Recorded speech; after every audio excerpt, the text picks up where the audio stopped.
ज्यादा असंवैधानिक, गैर कानूनी कागज का टुकड़ा एक बिल के माध्यम से शायद ही आज से पहले कभी संसद भवन के भीतर लाया गया होगा। और अपना वक्तव्य शुरू करने से पहले मैं महाभारत के एक अंश का वर्णन करना चाहूंगा जिसे रामधारी सिंह दिनकर ने एक बहुत ही महत्वपूर्ण कविता में लिखकर बताया है, जिसमें भगवान श्री कृष्ण एक शांति दूत बनके पांडवों की ओर से हस्तिनापुर जाते हैं शांति का प्रस्ताव लेकर। कवि लिखते हैं, मैत्री की राह बताने को, सबको सुमार्ग पर लाने को, दुर्योधन को समझाने को, भीषण विध्वंस बचाने को, भगवान हस्तिनापुर आए, पांडव का संदेशा लाए। भगवान कहते हैं, दो न्याय अगर तो आधा दो, पर इसमें भी यदि बाधा हो तो दे दो केवल 5 ग्राम, रखो अपनी धरती तमाम, हम वहीं खुशी से खाएंगे, परिजन पर हंसी ना उड़ाएंगे। पर दुर्योधन वो भी दे ना सका, आशीष समाज की ले ना सका, उल्टा हरि को बांधने चला, जो असाध्य था उसे साधने चला, जब नाश मनुष्य पर छाता है, पहले विवेक मर जाता।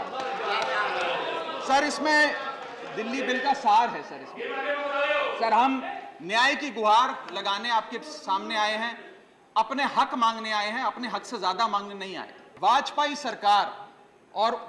सरकार के उप प्रधानमंत्री आदरणीय लाल कृष्ण आडवाणी जी इस सदन के भीतर एक बिल लाए, द कॉन्स्टिट्यूशनल अमेंडमेंट बिल 2003, जो दिल्ली को पूर्ण राज्य का दर्जा देता है। यह बिल आडवाणी जी इस सदन के भीतर लाए और कहा कि दिल्ली को अधिकार देने की जरूरत है, दिल्ली को पूर्ण राज्य का दर्जा भाजपा दिलाएगी। यहां भी बात खत्म नहीं होती सर। इसके बाद 2013 के अपने मैनिफेस्टो में बीजेपी ने कहा हम पूर्ण राज्य का दर्जा देंगे। इनकी जून 2013 में नेशनल एग्जीक्यूटिव की मीटिंग हुई, उसमें मता पास कर कहा हम दिल्ली को पूर्ण राज्य का दर्जा देंगे। यहां तक कि इनके सांसद डॉक्टर हर्षवर्धन ने बयान दिया कि जब आदरणीय नरेंद्र मोदी जी देश के प्रधानमंत्री बनेंगे हम दिल्ली को पूर्ण राज्य का दर्जा देंगे। ये इन सब ने सर लगातार बातें कही और दिल्ली को पूर्ण राज्य का दर्जा दिलाने की मांग लगातार भारतीय जनता पार्टी दिल्ली वालों के सामने रखती रही। सर ये बिल सिर्फ संविधान का और लोकतंत्र का अपमान नहीं है, ये बिल लाल कृष्ण आडवाणी जी का, अटल बिहारी वाजपेयी जी का, मदन लाल खुराना जी का, सुषमा स्वराज जी का, अरुण जेटली जी का, सबका अपमान करने का और उनके 40 साल के संघर्ष को मिट्टी में मिलाने का काम करता है। सर मैं माननीय गृह मंत्री जी का बयान लोकसभा में सुन रहा था। उन्होंने कहा कि पंडित नेहरू ने यह बात रखी थी कि दिल्ली को पूर्ण राज्य का दर्जा नहीं मिलना चाहिए।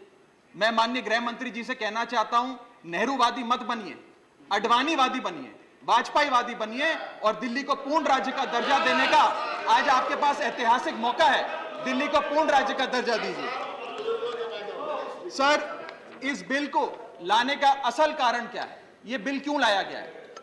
पिछले 25 साल में दिल्ली में 6 बार विधानसभा के चुनाव हुए। 6 के 6 चुनाव भारतीय जनता पार्टी बुरी तरीके से हारी। यहां तक कि 2015 और 20 में आजाद भारत के इतिहास की सबसे बड़े जनादेश की सरकार अरविंद केजरीवाल ने दिल्ली में बनाई। क्योंकि ये पिछले 25 साल चुनाव नहीं जीत पाए और अरविंद केजरीवाल और आम आदमी पार्टी के आने के बाद ये जानते हैं कि अगले 25 साल भी ये लोग चुनाव नहीं जीत पाएंगे, तो सरकार को नष्ट करने का काम कर रहे हैं। ना रहेगी सरकार और ना रहेगा चुनावों का महत्व, ना रहेगा बांस, ना बजेगी बांसुरी। लेकिन मैं आज इस मंच से भाजपा से अनुरोध करूंगा कि कम से कम लाल कृष्ण आडवाणी जी को न्याय दीजिए, कम से कम उनकी इच्छा पूरी करिए, दिल्ली को पूर्ण राज्य का दर्जा दीजिए। अपनी बात शुरू करी थी महाभारत के एक अंश से, मैं समाप्त भी महाभारत के एक अंश से करूंगा। सर बीच कुरुक्षेत्र के मैदान में जब युद्ध प्रारंभ होने वाला था तो युधिष्ठिर ने शंखनाद करने से पहले एक घोषणा करी और कहा कि यह धर्म की लड़ाई है। मेरी सेना में खड़े मेरे पीछे जितने योद्धा हैं, अगर उन्हें लगता है कि धर्म मेरे साथ नहीं कौरवों के साथ है, तो मेरी सेना छोड़कर सामने वाली मेरे दुश्मन की सेना में जाकर खड़े हो जाएं, उनकी ओर से युद्ध करें। और अगर कौरव सेना में कोई योद्धा है जिसे लगता है कि धर्म युधिष्ठिर के साथ है, पांडवों के साथ है, तो आप कौरवों की सेना छोड़कर मेरी सेना में आइए, मैं बाहें फैलाकर आपका स्वागत करूंगा। उस समय कौरवों का एक भाई युयुत्सु कौरव सेना छोड़कर पांडवों की ओर आया और पांडवों की ओर से युद्ध लड़ा। मैं उसी बात का जिक्र करते हुए आज इस सदन में बैठे तमाम सांसदों को कहना चाहता हूं, राज्यसभा काउंसिल ऑफ स्टेट्स है, हम लोग काउंसिल ऑफ स्टेट्स है, जहां ज्यादा जिम्मेदारी बनती है राज्यों के हकों की, अधिकारों की, रक्षा करने की मैं मांग करता हूं। आज आप लोग पार्टी लाइन से ऊपर उठकर, विचारधारा से ऊपर उठकर संविधान को बचाने के लिए, लोकतंत्र को बचाने के लिए इस बिल को हराइए।